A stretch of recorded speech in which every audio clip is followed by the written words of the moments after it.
It's 2025. College at this point is a scam.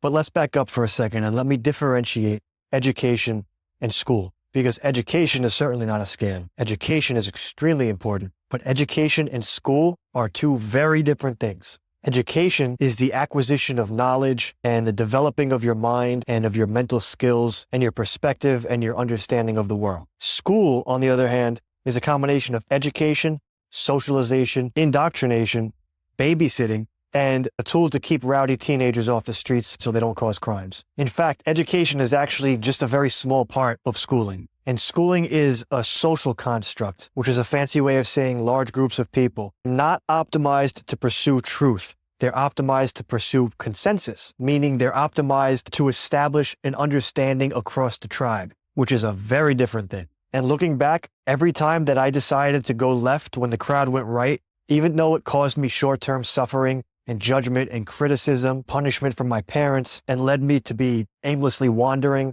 over time, it ended up being the best thing that I could have done, including dropping out of college in 2011, and then dropping out again after my parents said, hey, look, if you want to give it another shot, we'll put you in school again. And I did, and I dropped out again. Because everything that I was doing, aside from the few classes and teachers that I actually enjoyed learning about and from, everything felt like I was a sheep in a crowd being herded into these different classrooms to learn from these people that didn't actually have any life experiences in the subjects that they were even teaching, just to be graded on a paper that would tell me whether or not I could advance to the next class on something that I wasn't even interested in, to try to get a piece of paper called a degree at the end of this whole fucking thing so that I could hopefully go get a job for somebody else that I don't like, doing something else that I don't want to do. Fortunately, at this time, the internet was maturing, social media was maturing, YouTube was blowing up, and all of a sudden, all of this information and secret knowledge that used to be only available to the wealthiest Ivy League students at the Harvards and the Yales and the MITs was suddenly available to everyone for free online.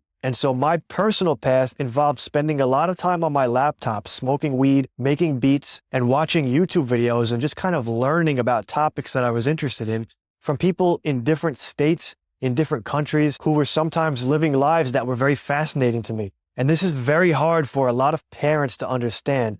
Anyone over the age of like 40 right now still has a very hard time understanding that that degree that they worked so hard for and they suffered through school for and they followed all these rules for mean fucking nothing. Because right now, you can go into ChatGPT or YouTube and you can learn law, you can learn coding, you can learn about real estate investing, psychology, philosophy, how to fix a car, how to open a restaurant, how to invest in the stock market, how to build a brand, how to form a trust to protect your assets, all completely for free.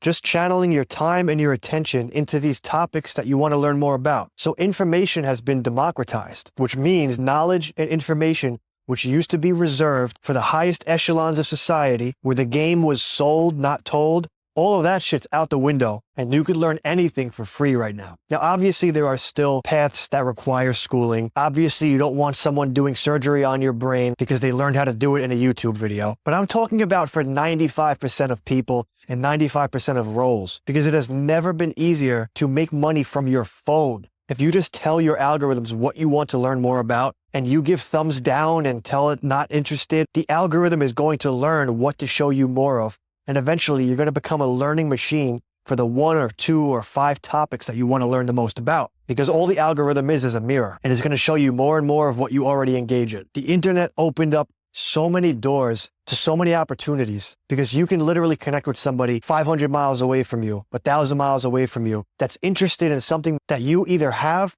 or that you know how to do that can help them with a problem, and they would be happy to pay you for your knowledge and your expertise on the particular thing that you have knowledge and expertise about. So what this really comes down to in the new economy, in the new age, which we are in right now, is developing your mind and developing your identity and developing your skills, because you are the asset. 20 years ago, 30 years ago, they said, you got to work hard, you got to work hard. And everything was about getting a good job so that you could look good to your friends and your neighbors and play this stupid fucking status game because society told you that that's what you're supposed to want. And nobody knew any different. But now we know different because the internet changed all of that. Social media changed all of that. So now one of the best skills that you can develop is the skill of discernment, in discerning what you want versus what you've been taught to want. Because most people are a bunch of carbon copies running around chasing things that they don't even really want, but they don't know any better because they've never taken the time to explore their own interests and to push back when somebody's telling them what to learn or what to do or how to spend their time, to say, wait a minute, I don't think that makes sense to me. So developing the discernment to say, is this something that I really want? Do I really want to go to the club and be that guy with the nice car and pop 100 bottles? Maybe you do. Do I really want to be the guy that works on Wall Street at JP Morgan or Goldman Sachs and makes $150,000 a year, but my expenses are $120,000 a year to commute to and from the city and buy lunch every day and go out for drinks with my coworkers to maintain my status just to be able to say I work at one of these companies? The old status game is fucking dead. You can literally build a whole business from your fucking living room based on what you're interested in. That's not an exaggeration. You can just start putting out content, documenting your day-to-day, how you live, what you do, the projects that you're working on, and people will find it because the algorithm is super intelligent and it will show your video to the people that are most likely to engage in it because it's in the best interest of these platforms. It's in the best interest of the shareholders, of the YouTubes and the Metas. So no, you're not crazy for questioning whether you should go and get a job to make a whole bunch of money at a place that you don't even have shared values with, just so you can tell your best friend, oh yeah, I got a job at so-and-so's. Nobody gives a fuck. What do you want? Maybe you want to live in a fucking cabin in the woods and write stories. Maybe you want dogs and you don't want kids. Maybe you want to live near the water so you can go swimming every day. Maybe you want to take one backpack and travel all over the world and go on the adventure of a lifetime, meeting all different types of people and cultures, trying different types of food, and having nobody being able to tell you what the fuck to do, when to wake up, when to go to sleep. It has never been easier to monetize a path than it is right now. We live in such an incredible time.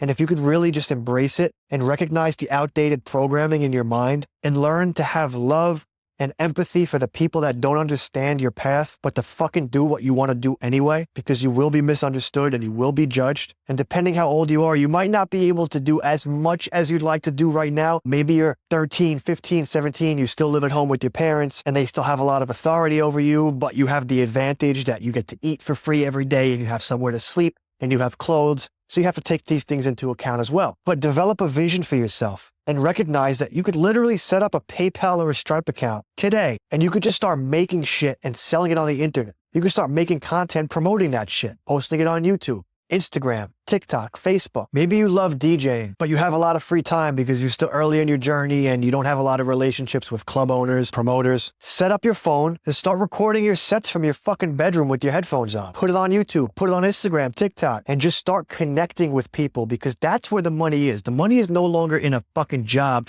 that you don't want to work around people that you don't like. Money actually grows in other people's pockets. And so all you have to do is connect with other people and you can do that over the internet because that's where everybody is today anyway. Everybody's in their fucking phone and on their laptop, which means you're no longer restricted by your time and your location or even your status. So no, you're not crazy for considering that going to school might be a waste of fucking time. You're actually using your brain. You're actually thinking critically, which so many people don't do. Understand the value of relationships, but do not get lost in the crowd. Make sure you make time for yourself to just sit in a room and think, as crazy as that might sound, because you'll figure out who you are. You'll figure out what your interests are, and your natural curiosity will take you down certain pathways that someone else's curiosity won't take them down because you are a unique individual. So explore your unique ideas, talents, and circumstances to figure out where your unique strength is, because that's where your leverage is. This is why I wrote my first book, The Art of Power, because I went through this process in my early 20s where I knew I didn't want the things that the people around me had. I knew I didn't agree with the way that they pursued what they were pursuing. I didn't want to play these stupid status games. I wanted real freedom. I wanted my time. I wanted to be able to focus on the projects that were interesting and exciting to me. And I wanted to design a life where I was able to spend time only around the people that I choose to spend time with, rather than a bunch of coworkers I don't like who gossip and talk shit all day, where I can work from anywhere, whether I travel to Florida or I'm here working at my office in New York or sitting on my couch at home. And so I don't have to wake up to an alarm clock and I can go to sleep whenever I want to go to sleep. And I don't have anybody telling me shit about what I can and can't do and what's right and what's not right, because people will try to guilt trip you for walking your own path. This was the hardest thing I had to overcome, was the guilt of doing things that the people around me don't understand and that frustrate them and make me look arrogant or naive, when in reality, I'm just walking my fucking path. Because all guilt is, aside from when it's your conscience speaking to you, which is from God, 95% of the time, all guilt is is the voice of the crowd, the voice of society in your head. So recognize when you feel guilt and really think carefully about whether you should be feeling guilty about what you're doing or whether this actually feels like it's what you should be doing. And do not let the crowd influence that. You have to think critically for yourself. Then you'll be free. If you like this video, tap the subscribe button. If you'd like to tactically figure out how to identify your unique leverage in business and in life, I highly encourage you read The Art of Power. I'll leave a link to the book below. And if you're someone who feels like you're walking your own path and you want to continue to walk your own path and not get sucked into the programming of the crowd, I got a lot more videos on the way. So stick around. I'll catch you in the next one.